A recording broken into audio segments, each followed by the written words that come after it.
Whether you're a skeptic or a believer, join me, Rob McConnell, as together we'll investigate the world of the paranormal and the science of parapsychology here on the X-Zone Radio TV show on XZBN and the X-Zone TV channel on Simul TV.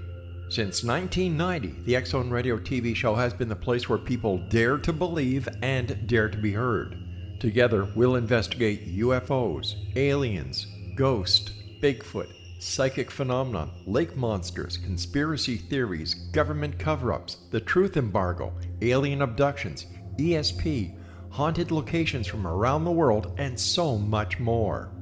With over 28 years of broadcasting and more than 4,500 individual guests, the X-Zone is truly a place where fact is fiction and fiction is reality, as evidenced by the credibility, integrity, and professionalism of the guests that we bring to our international audience. If you have seen a UFO, had a close encounter, seen a ghost, Bigfoot, lake monster, or a story that you would like to share or have investigated, contact me, Rob McConnell, by sending me your email to xzone@xzoneradiotv.com, or you can call toll-free 1-800-610-7035, extension 143, and on Skype, X-Zone Radio TV.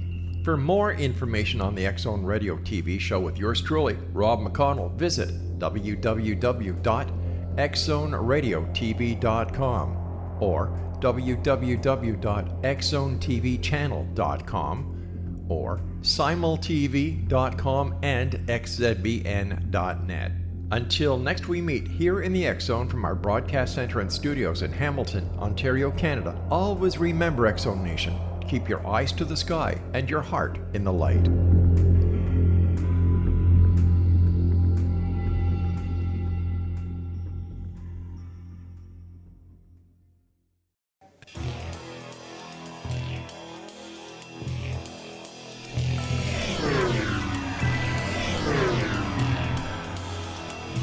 This is A Different Perspective with Kevin Randle. A retired U.S. Lieutenant Colonel, Kevin Randle has been studying UFOs for nearly 50 years. Kevin has investigated some of the most famous UFO cases in the world and has been consulted for dozens of documentaries about UFOs. Considered one of the leading experts into the Roswell UFO crash of 1947, Kevin has written more than 25 books about UFOs, including the recently published Roswell in the 21st Century. Now, here is the host of A Different Perspective, Kevin Randle.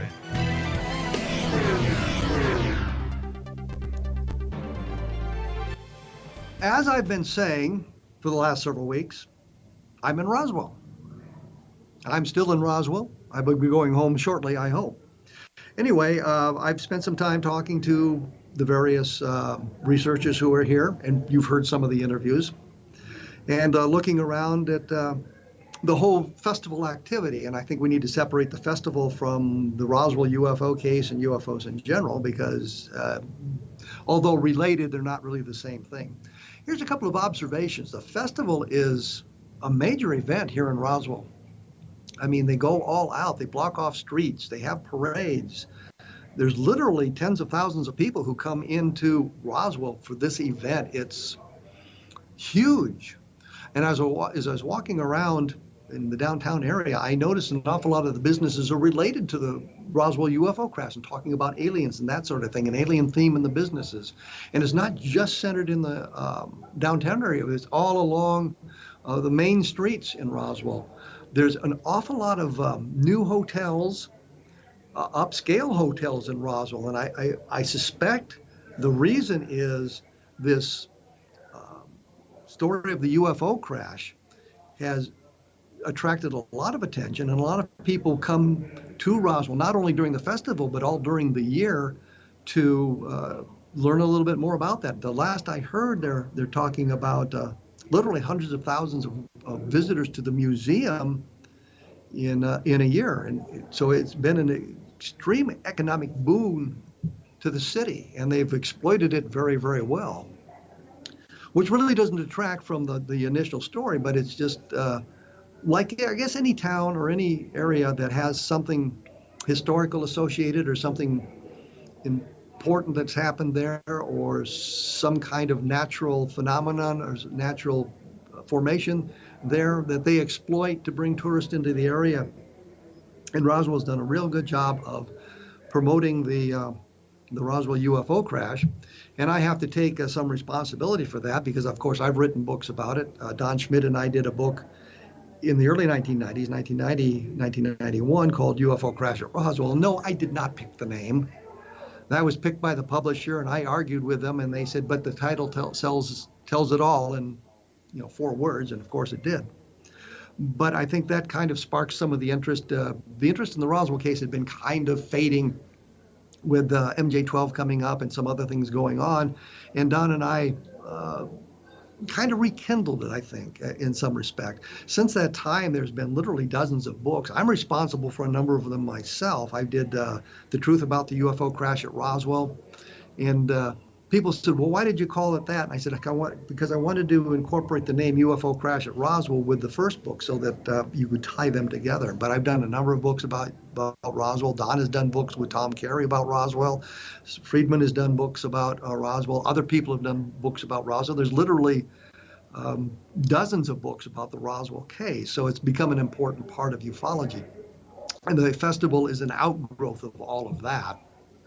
So when you look at that, you wonder if there's an element of untruth about the case. I think that you take a look at it from one point of view. Everybody agrees there was an event in Roswell. Everybody agrees something fell. It's the interpretation of that information is what is the crux of the controversy. But the city has embraced this idea. And the museum actually is very interesting. They've got some very interesting displays in there, and people have donated a lot of time and effort and money to create those displays. There was a ABC News broadcast back in July of 1947, a headline edition, and it talks about the Roswell case. And they have a copy, a recording of that initial radio report back from 1947 here in a old-looking radio, and you push the button and you hear the whole radio broadcast on that, which is kind of interesting. And they've got a lot of other displays that deal with UFOs, not just Roswell, but other UFOs. Some of it I'm not real thrilled about. They've got the placenta symbol, or the carving from the Mayan that they claim shows a Mayan ruler lifting off into space without a spacesuit, I might add, and not much in the way of a craft. That some say this is proof of ancient aliens and contact through the ages. But I don't think so. But they've got a very nice display of that sort of thing. And then they've got some things that I just don't agree with. MJ-12, they have a display of some of the MJ-12 stuff. But the displays, for the most part, are pretty much neutral. And they're not saying that this is not true, or that's not true, or this is true, and this is the absolute truth. I noticed in some of the photographs, they have a photographic display, and they've labeled what they are. This is a hoax done by a guy throwing a hubcap into the air. This is a fake done this way. We know this one's a fake. So they're attempting to be somewhat neutral. I know when Walter Hott and I had discussed the idea of the museum, and he discussed it not just with me, but with others as well, that his theory was to create a research center here in Roswell that would embrace sort of everything about UFOs. And if you're going to be a proper research center, I think you need to look at the materials that are obviously fake, the obvious hoaxes, but you treat them as that way. You say, well, we're not real sure about this, but here's the information that's been released on this sort of thing. And they've done a very good job of that. They've got an awful lot of books here from everywhere, including some of the people I would not include in my library, but they've done a very nice job of that. And it's a very interesting thing to see. And the festival is well done. There's multiple programming tracks, and they bring in the experts in various fields. I spoke with Travis Walton just today about this sort of thing. Don Schmidt, of course, we did an interview with him. Frank Kimbler, who we were going, I canceled him twice, and he's very gracious about that because of some of the situations here in the museum and the way we had to hook things up. I had to cancel his interview twice. He's done two things that I find extremely fascinating. One is he's looked for physical evidence out on the debris field and that sort of thing. And he's a trained geologist, so he's looking for that sort of thing. And he talks about some of this stuff being analyzed now in the proper laboratories, and they're getting some interesting results. I don't have the full story yet because the analysis hasn't been completed. And we'll get Frank on here, but I'm going to talk to him about two things. One is his research there and the Roswell Festival, and I'm going to talk to him about the Lost Adams diggings, which is a placer gold mine that was discovered and lost back in the late 1880s, I think it was. And he says that he knows where it is, and he will tell us where it is. And I think that's kind of interesting to go on. So I haven't done much in the way of research here, but talking to people about their experiences around Roswell and that sort of thing, and about the Roswell case. Now, we've delved into that case here in Roswell amongst ourselves, talking about where the research has gone and what's been going on. And that becomes kind of fascinating in and of itself. And it's the different avenues being pursued by various researchers. One of the questions that had come up is, what's new? What can you do differently? Is the research done? Kimbler talked about his physical evidence research, which I mentioned just briefly. We've been looking, and I say we, it's Martin Dwyer and a number of other people, have been looking at the Ramey Memo, which is this document that Roger Ramey is holding in his hand in a picture taken on July 8th, 1947. And what's really hilarious about that is we talked to the photographer who took the picture. We have a documentation of when the picture was printed in the newspaper, when it was sent over the wires, and we have Roger Ramey holding the document in his hand. So the provenance is perfect. It's just beautiful. You know when it was taken and who's in the picture and what's going on. And the idea is trying to see the document itself and read the document, because you can see there's writing on there. And there's been, I think, 20 years of research in attempting to de-blur it, to understand what's going on. And that's another avenue of research. It hasn't borne fruit yet, and I think our technology just hasn't been capable of resolving the image to the point where we can read it. There are hints. You can see words in the document. I think it says Fort Worth, Texas. It says weather balloon. So it's clearly about the Roswell case, given the timing of this thing and what's going on. So we know it's a document about that. But what we don't know is what else it says. There has been a number of analyses, but they're not universally accepted. And I think that's one of the problems we have with UFO research. We've got to get to the point where the majority of the people, and I don't think we're ever going to get to a point where everybody's going to agree, but where the majority of the people agree with the analysis. And that's where we break down right now. There's a couple of schools of thought of exactly what the Ramey Memo says, but it's an area of research that we can pursue today that isn't going to go away, like the witness testimony and that sort of thing. So we're continuing that research as the technology advances and more people become involved in trying to decipher exactly what the Ramey Memo says. And that was one of the things that we had talked about. But we're going to break here. I'm going to talk about some of the other things that the research has researchers have been doing and that sort of thing about the Roswell case and where we might go in the future. I'll be talking more about this at www.kevinrandle.blogspot.com, and I will be back right after this, so stick around. Gather my thoughts.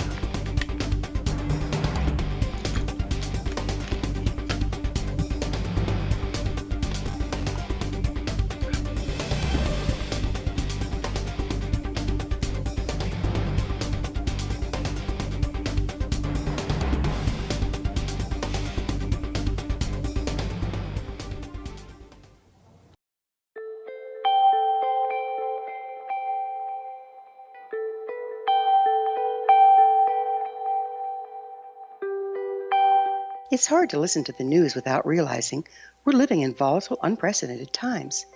Yet never has there been such an opportunity to transform the human condition.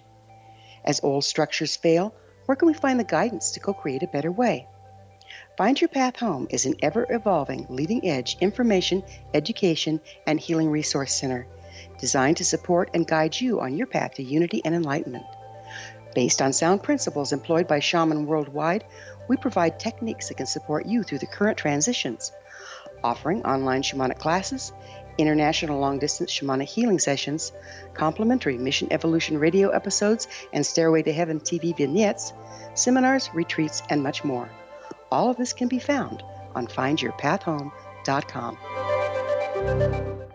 So I was watching the X Zone TV channel last night when I was abducted by aliens, and they kept repeating to me over and over again, simultv.com, simultv.com. What's simultv.com? That's what I asked them. They had it written on the side of their UFO. How do you spell that? UFO. No, I mean simultv.com. simultv.com. simultv.com. Right. simultv.com. Interesting that you were abducted by aliens in a simultv.com UFO last night. Oh, yeah? Yeah. Now that you mention it, I remember now last night I was awakened from a deep sleep. My great-grandmother was standing there. She said she'd come from the hereafter to tell me about simultv.com. She even spelled it out for me. simultv.com, sonny boy. simultv.com. simultv.com, sonny boy. Wow. Yeah. Guys, you'll never guess what my psychic guru just told me. simultv.com. Exactly. Are you guys psychic too? Of course. We all know about simultv.com. simultv.com.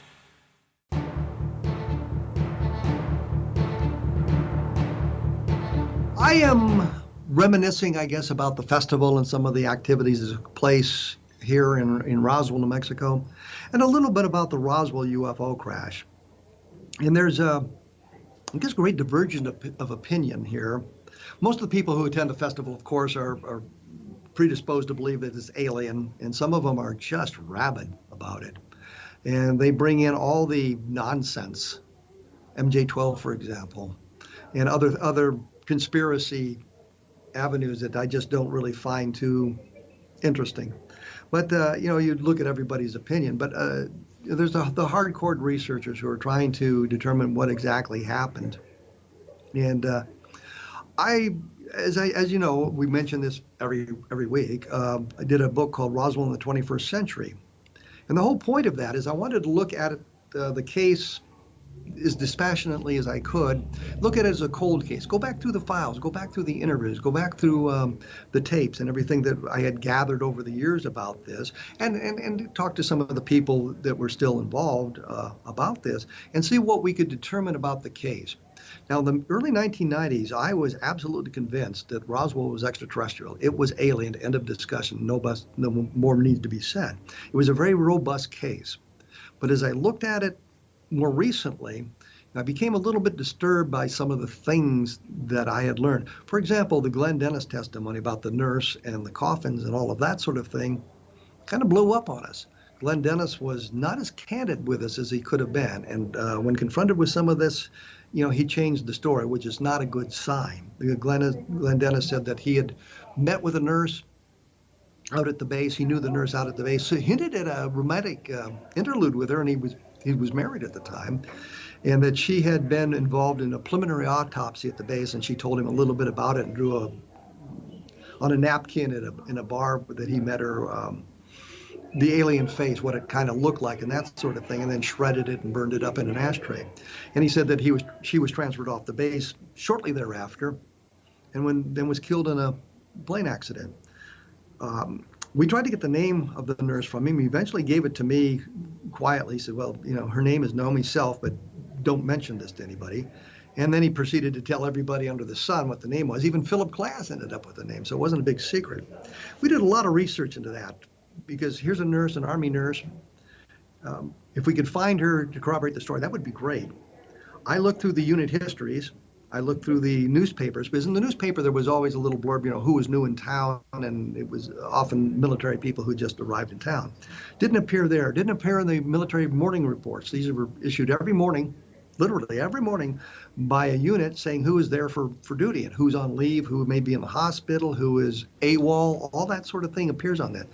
When they signed into the base, their name would appear. When they signed out, their name would appear. Never found the record of her showing up at the base in any way, shape, or form.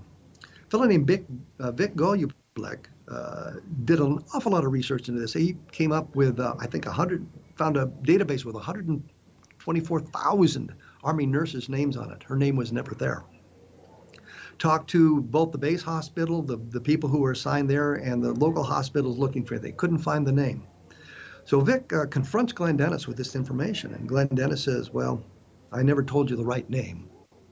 So we've spent all this time with him confiding in us that here's the nurse, name of the nurse. Please don't tell anybody, but here's the nurse.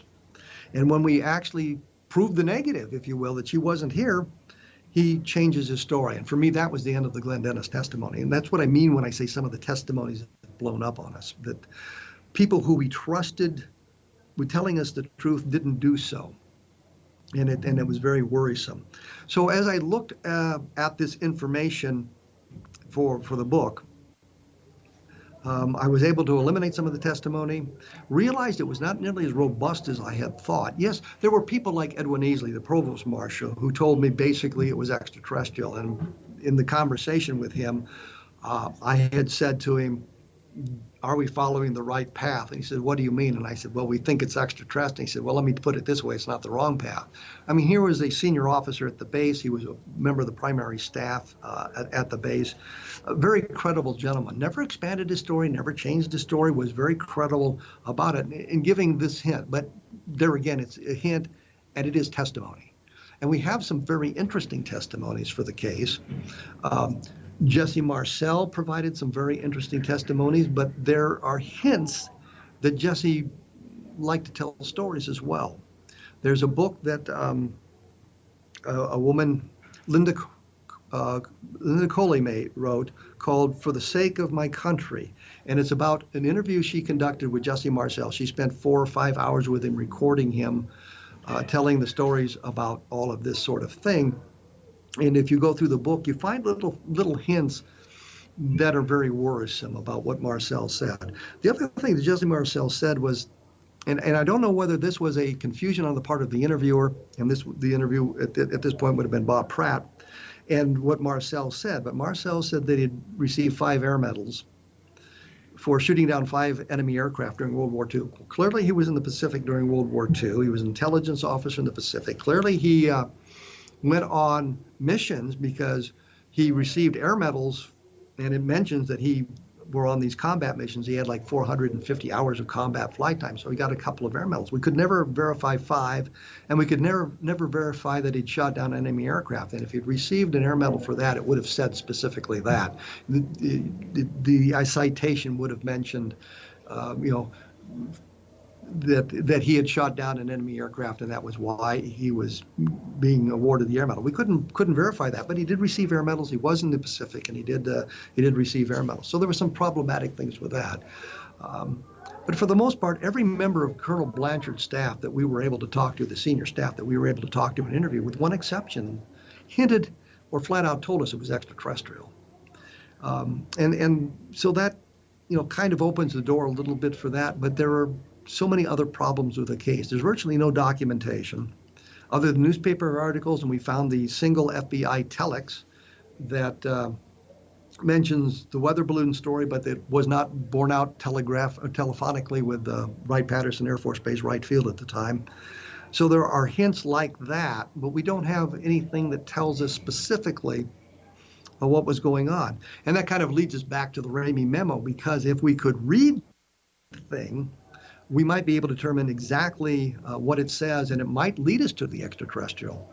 There's one line, and there's a number of different ways it's interpreted, given the vagueness, the blurriness of the memo itself. And one interpretation by David Rudiak says victims of the wreck. Well, if it's a weather balloon, you're not going to have victims of the wreck. You're going to have a wrecked weather balloon, but not victims of it. So that word becomes key. There's another interpretation that says viewing of the wreck. Well, if you just viewed the wreck, that changes the whole context. J. Bond Johnson, who took the photographs, so he was clearly in Ramey's office, he said at one point that he had handed the document to Ramey so he'd have something in his hand when he posed him for the photographs.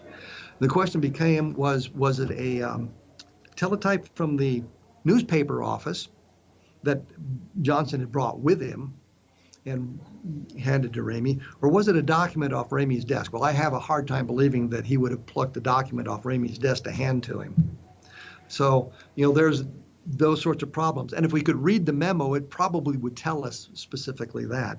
I know in the various interpretations, what bothers me about it is that there really is no military jargon. And I'm thinking, I've been in meetings, military meetings, where the jargon was so fast and furious that I got lost in what they were talking about. And it's like a foreign language. And I find it difficult to believe in a teletype message there wouldn't be some kind of jargon. And there are other problems with it like that. But in the end, we really can't read it. And I think some hold up this as the holy grail. If we can read the memo, it's going to prove the case once and for all. I think it's probably not going to lead us much of anywhere. And we're going to be left with the same problems we have. But on the other side of the coin, in talking to the witnesses, there's some interesting civilian witnesses. Bill Brazel, for example, the son of the man that found the debris. Bill took Don Schmidt and me to the debris field where he'd found these scraps of debris himself. So we know exactly where it is. And Bill Brazel told us about how some of the properties, he said that there was one piece that wire like monofilament fishing line, you shine a light in one end and it comes out the other. It was talking about fiber optics, obviously.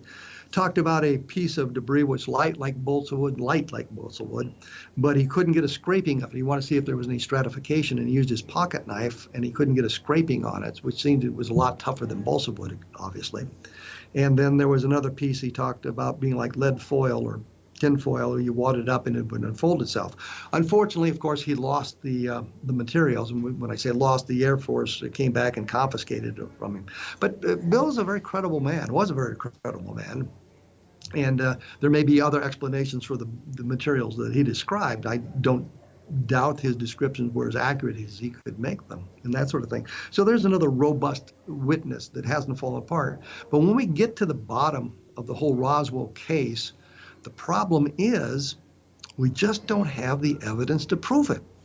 I can tell you what I know, I can tell you what I think, and I can tell you what I can prove. And what I think and what I know isn't necessarily what I can prove. And that's where we run into the problems with this thing.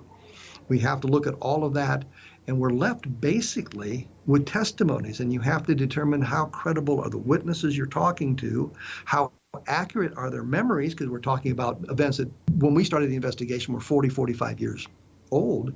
And how reliable were those memories, how much contamination there might have been, and so that they were saying things that they learned from other people. We will come back and explore a little bit more about the Roswell case and a little bit more about the festival after we take this break. And take a look at www.kevinrandle.blogspot.com, and I will be back right after this.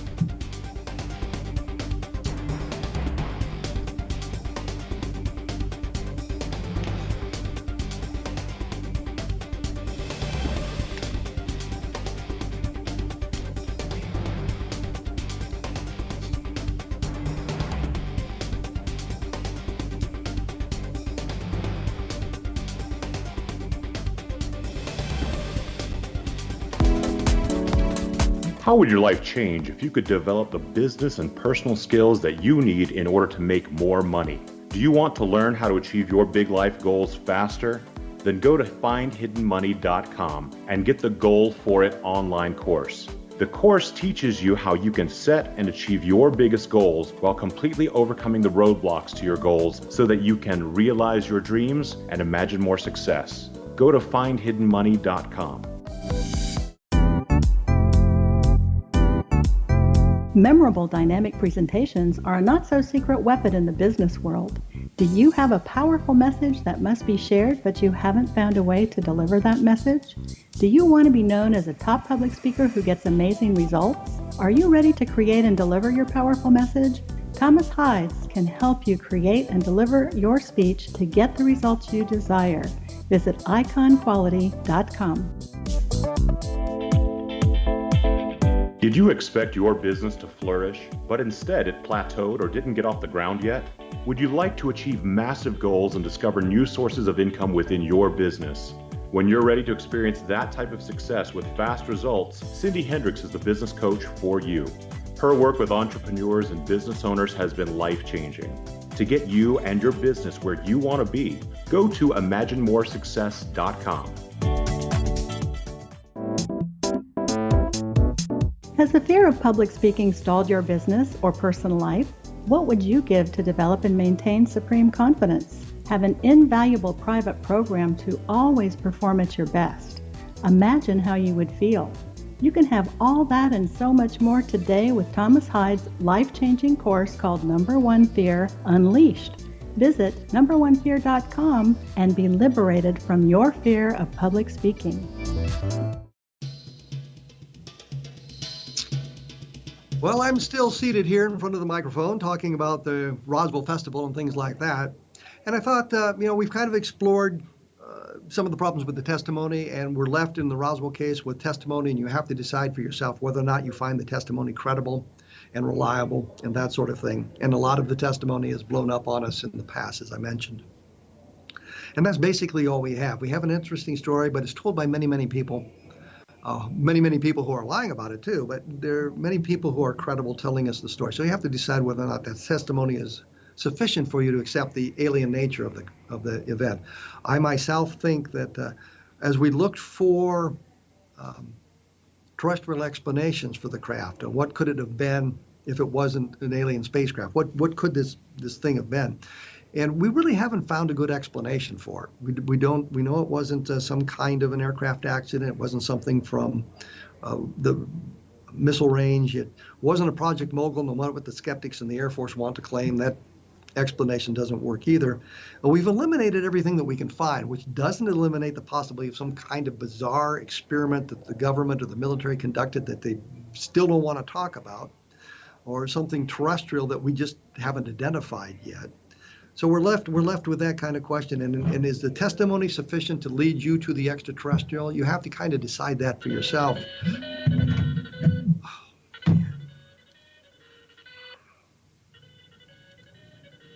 So anyway, we're trying to get to the bottom of the whole thing, and you have to decide whether the testimony is sufficient for you to make that conclusion, draw that conclusion yourself. I myself have reached the point where I just don't want to make that leap to the extraterrestrial. The testimony isn't sufficient for me to leap to that conclusion.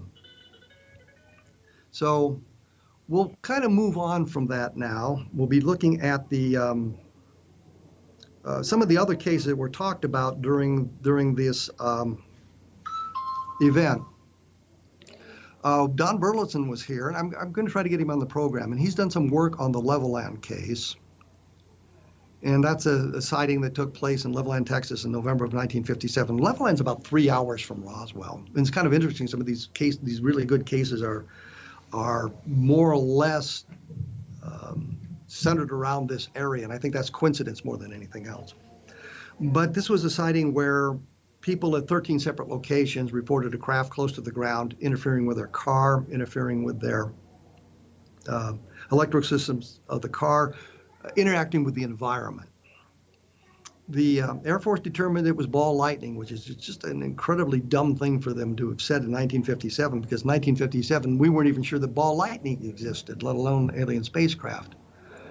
So we have to take a look at all of that sort of thing when we look at it. But Don had gone into the area, again, many, many years after the fact, and he talked to the daughter and the widow of the sheriff. And the sheriff's story is much more robust than had been reported by everybody else when they reported on the case. But it's a very interesting case because we have the witness testimony from a number of sources who were independent of one another when they came forward to talk to their story. They called the sheriff's department or the police department, were interviewed at that time and had not interacted and hadn't heard anything. So it's very interesting that way.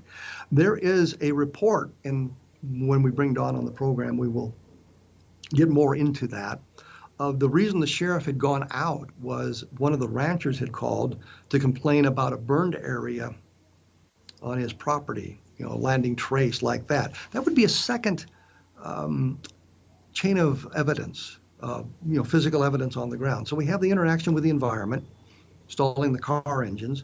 We have the burned area on the ground, which would be physical evidence to be seen, and we have the witness testimony. 3 different chains of evidence, which makes it a very robust case in that respect.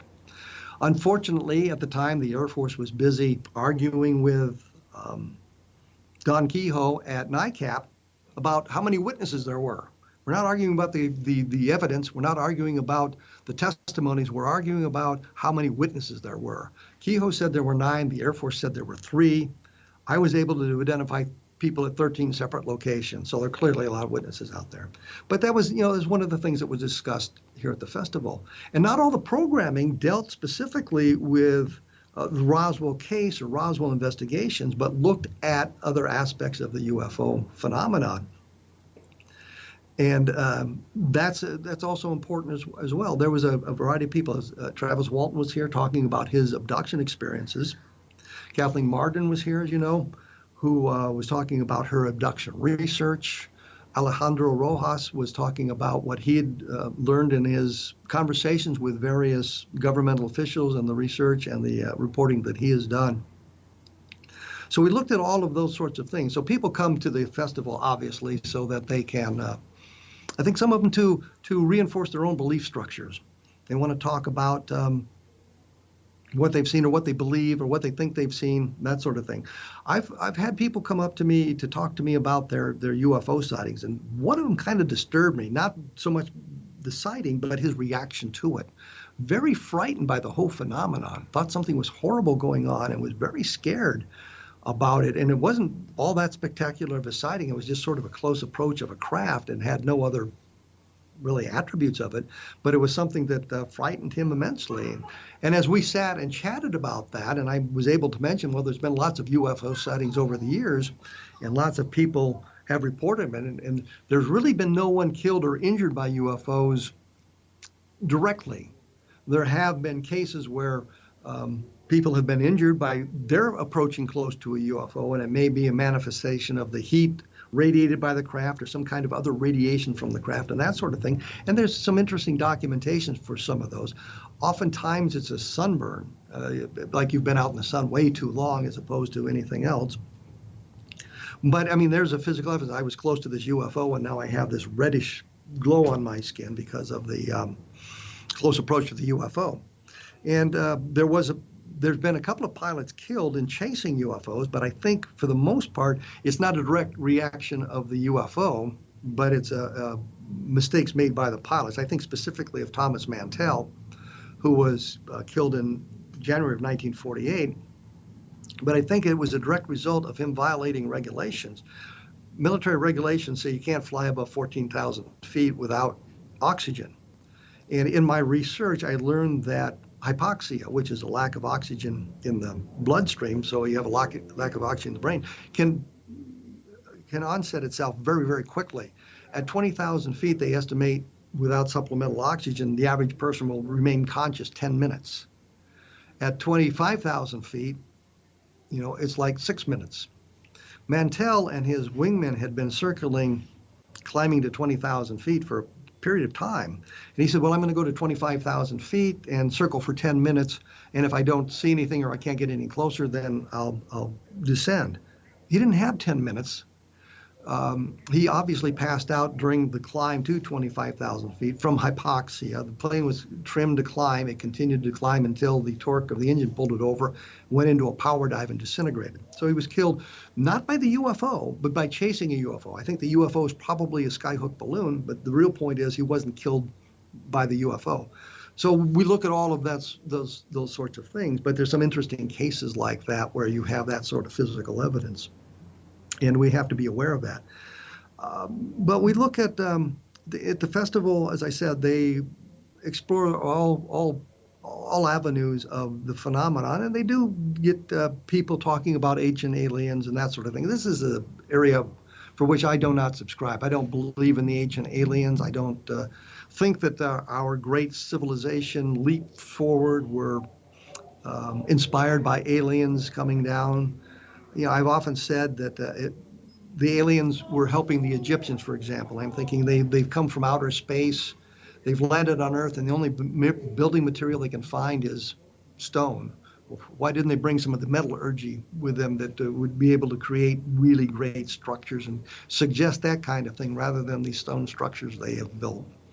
So, you've got to look at all of that sort of thing. But at the festival, they I don't want to say they embrace all of this sort of thing, but they give some of the people an opportunity to talk about their experiences and what they believe.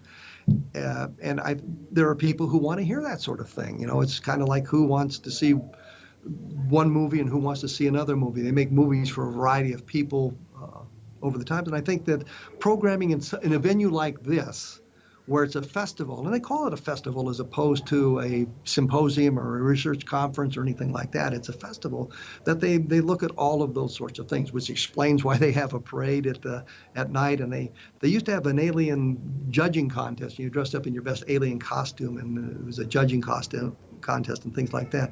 And for a festival, I don't have a problem with that. I think it's a good idea, and it helps Roswell, the Roswell city, bring in tourist dollars, and you can see the result of that as well. So I can't really complain about that sort of thing. But I do I am kind of worried, I suppose, about the way that some of the programming and some of the theories that are expounded around here, and the level of belief in those things. It's not like it's a question anymore. It's not like we don't have solid evidence. It's like, this is the fact, period, end of discussion. And that worries me about the closed-mindedness of some of the people. And I stress that some of the people, not all of them. And most of the researchers are looking at different things as well. They're not that closed-minded or that closed off. I'm going to have to take a quick break here. I will explore some of this more on my blog at www.kevinrandle.blogspot.com. And if you're really interested in the Roswell case, I think you should take a look at the book Roswell in the 21st Century, which outlines I guess some of the information that I've seen and things like that. So I will be back right after this, so stick around.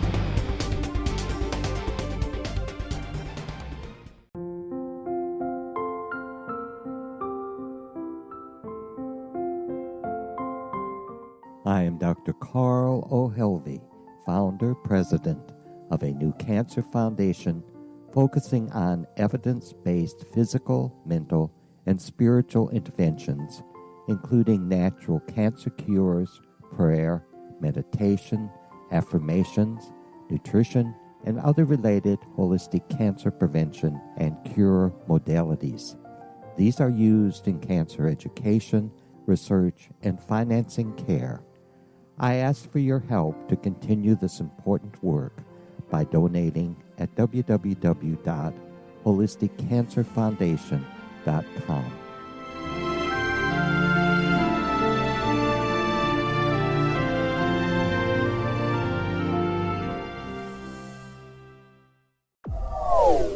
They are here, and they've been here for thousands of years, making their presence known in the shadows. They might be seen by a lonely motorist on a deserted road late at night, or by a frightened and confused husband in the bedroom he is sharing with his wife. But who are they? What do they want? Why are they here? Perhaps most concerning, has the government been aware of their presence all along? The new book by Ellie Marzulli, UFO Disclosure, the 70-year cover-up exposed, delves into the world of UFOs. Can full disclosure be soon? Order now and receive a free hour and 37-minute DVD on the UFO phenomenon. UFOs are real. Get both the book and the DVD, a $40 value, for only $19.99. To order your book and DVD today, go to lamarzulli.net. That's LAMARZULLI.net.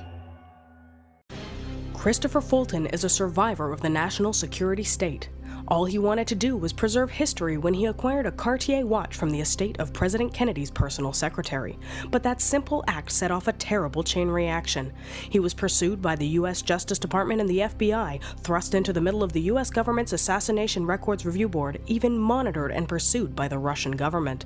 All because that Cartier watch was the missing link of evidence, a timepiece worn by JFK that fateful day in Dallas, a link resulting in Christopher being incarcerated and attacked for 9 years because he opened a hidden chapter in history. The intriguing journey outlined fully in Christopher Fulton's memoir, The Inheritance, is available now through TrineDay.com or Amazon.com. The Inheritance, Poisoned Fruit of JFK's Assassination by Christopher and Michelle Fulton is a must-read, an incredible tale of how easily our own government can overrule justice. The Inheritance, Poisoned Fruit of JFK's Assassination.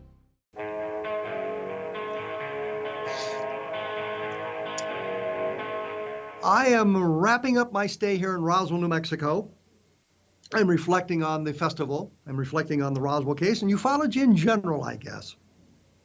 And I think that when we look at the whole of ufology, and the festival and the museum, highlight ufology that way, that there's some very interesting stuff going on. There's stuff that suggests the extraterrestrial, but there's stuff that is very problematic. I am very skeptical of the abduction phenomenon, and as you know, we've talked to Kathleen Martin about this. I'll be talking to Travis Walton about this, and I'm just very skeptical about it. I have said in the past that if there was legitimate abduction, people being taken to the spacecraft for examination, that I would expect it to be more like what Barney and Betty Hill reported, more like what Travis Walton reported, a single event, sort of a target of opportunity. Gather the information like we would tag a beast in the ocean or whatever and send them back on their merry way after gathering the data that we wanted. When we get into these cases where people talk about multiple abductions, they began when they were children, that becomes problematic for me. I just can't see that happening. And I worry about the logistics of it, and something that nobody really addresses. If you're traveling interstellar distances, and the distances are massive, and there is no way that we know that it's possible to do it other than long term, where the craft would be traveling literally for years to get from there to here, or for us to get from here to there, it makes it very problematic. And then you talk about the numbers of people who believe they've been abducted, and you've got dozens and dozens of ships orbiting the Earth, and the logistics just boggle the mind. And why don't we have much better evidence gathered about this sort of thing? I've also suggested that the abduction research strikes me as more like case studies, which you would do in psychology, a case study where you're talking to people and you're doing analysis of that. And we really haven't advanced far beyond that. Kathleen Martin suggested some things that they're doing that I find interesting, but I just don't think it's going to take us to the extraterrestrial. And that's that's a difference of opinion. But I think when you're talking to someone like Kathleen Martin, she's very enthusiastic about her work, and she seems to understand some of the problems you have with that sort of work. But when you get to the bottom line, we really still don't have the physical evidence to make the case. And that's kind of the way we are with the entire UFO phenomenon. We don't really have the evidence to make the case, prove it beyond a shadow of a doubt, so that we can all say, yes, there's alien visitation, let's go on to the next question. Festivals like this kind of, I guess, bring to lots of people some of the theories of ufology, some of the information from ufology, some of the testimonies and the evidence that we do have from ufology. And that can't necessarily be a bad thing. But I wonder if, in the future, they won't be looking back at us and kind of laughing at us for our belief structures and some of this sort of thing. And I try to approach the research, try to approach the investigations from a semi-skeptical point of view. And yes, I understand that my bias tends to get in the way, but everybody has a bias and it tends to get in the way. But I try to be as dispassionate as I can to learn what's going on. And a festival like this sometimes can help us gain insight into ufology, even if it takes us in the wrong direction, meaning that the insight we gain suggests that a specific case probably has a terrestrial explanation or a mundane explanation as opposed to something alien. But it brings together people who are interested in UFOs and a lot of researchers who have done a lot of work in UFOs, and we discuss those ideas. And we don't necessarily discuss them in the panels or in the presentations or in the areas where the books and all of that stuff are available, but we do it with one another in private conversations. And we learn a little bit about, well, somebody has this idea that needs to be looked at, or somebody else has this idea that needs to be looked at. And so we take a look at all of that sort of thing and talk about it with the various researchers about that.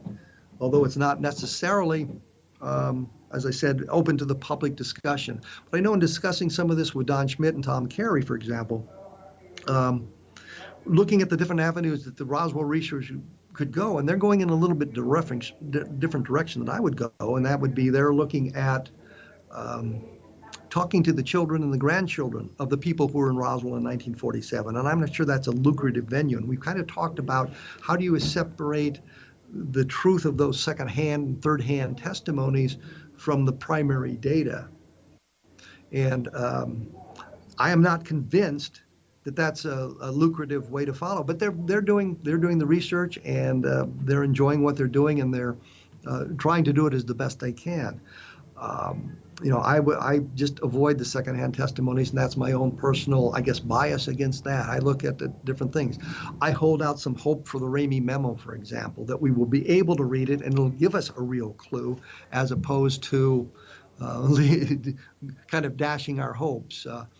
I still look for people that have letters or journals or diaries from 1947, people who were here, where they might have mentioned the alien craft. They might have mentioned something strange going on in the base, and we just haven't found anything like that. I find it incredible that the number of people involved, we have not found anything like that. And I can kind of understand it from the military point of view, where they were told not to talk about it, and it was classified, and if you do, you're going to get in a lot of trouble.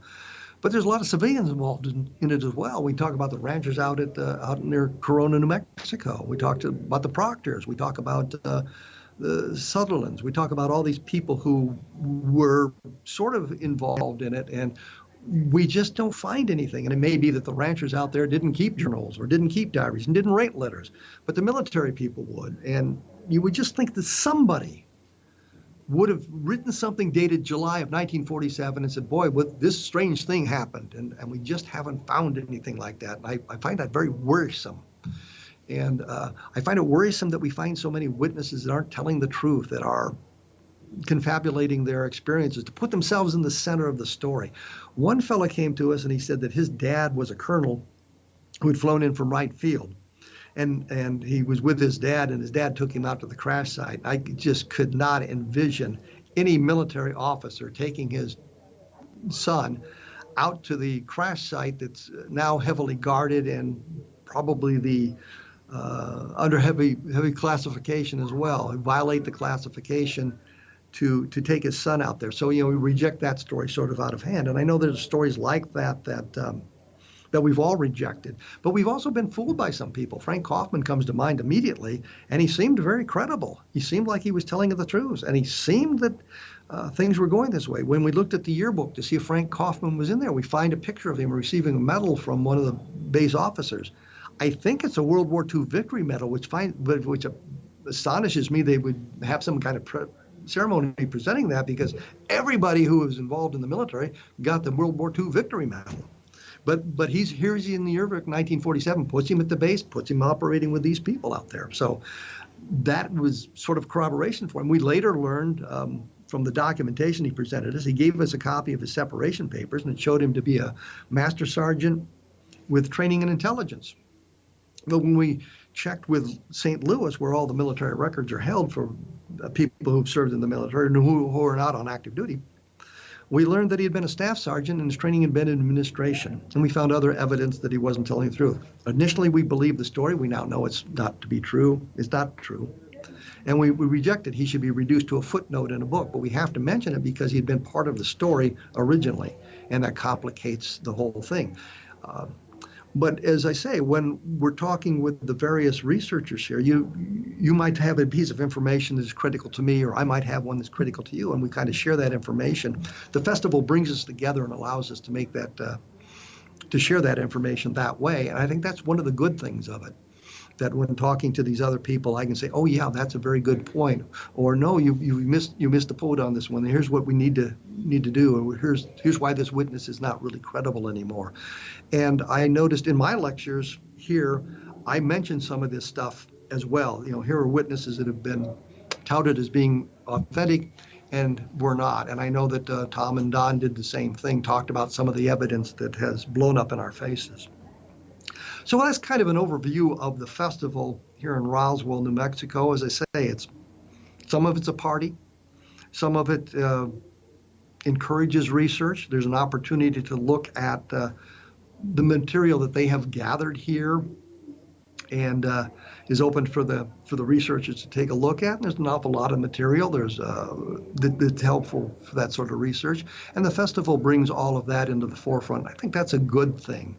I do wish, personal opinion, that some of the people and some of the exhibits would be labeled a little bit differently. I would do it a little bit differently, but that's just me, and I could be wrong on those points. So if you have questions, you have comments, take a look at my blog, www.kevinrandle.blogspot.com. If it's a personal note addressed to me, I monitor the content of the blog postings so that it doesn't appear automatically, and I can respond to you personally if you've given me an email address or you have a question like that. And I try to do that, and sometimes I put the questions up on the blog to be answered as well. But that's, as I say, at www.kevinrandle.blogspot.com. If you're interested in the Roswell case, I think that you need to take a look at Roswell in the 21st century. One fellow who came up to me was talking about the book. He said, it really isn't for the novice, though. You've got to have a kind of an understanding of the whole case to really understand what I'm talking about there. I wasn't sure that was exactly right, but that's one man's opinion. I will be returning to the microphone here in 167 hours with another episode of A Different Perspective. So think about us in the future and tune in for another episode. Thank you for listening.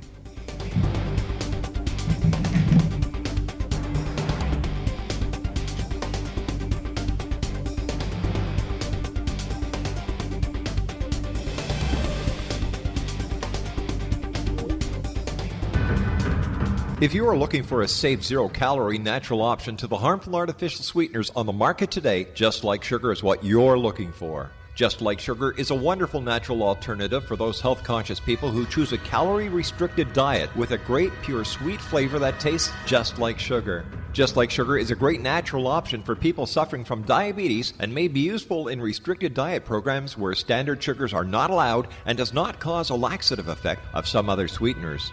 Just Like Sugar comprises a perfect blend of chicory root fiber, natural calcium, natural vitamin C, and Just Like Sugar's sweetness comes from the natural flavors from the peel of the orange. Just Like Sugar is a natural alternative to harmful artificial sweeteners and will change the way that you believe all natural sweetener products taste. Just Like Sugar is available at your local Whole Foods markets, Wild Oats markets, Henry's, Sun Harvest, and many other fine natural food stores in the U.S., Canada, and worldwide.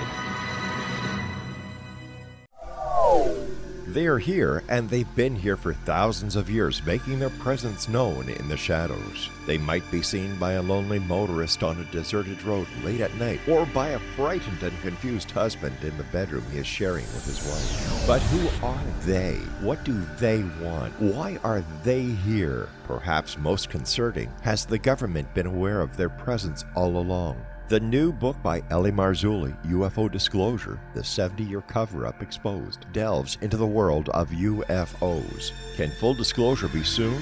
Order now and receive a free hour and 37-minute DVD on the UFO phenomenon. UFOs are real. Get both the book and the DVD, a $40 value, for only $19.99. To order your book and DVD today, go to lamarzulli.net. That's LAMARZULLI.net. You have heard of the X Zone? Now watch it on Simul TV, plus 500 video games, live TV channels, free video on demand, worldwide, and more. Does this sound like tomorrow's television? Well, it is, but you can have it today, right now. It is Simul TV. Simul TV offers what the others only wish they could provide. 15 exclusive channels like X-Zone, Sci-Fi, and Horror. We are worldwide. No other provider offers that. 500 built-in video games. No need to have an extra expensive system. We have them included. Free video on demand. Live streaming events from around the world. Interactive online network, and much more. Tomorrow's TV today. Simul TV. Sound too good to be true? Well, it's not. You can have Simul TV today. Sign up at simultv.com. Do it today.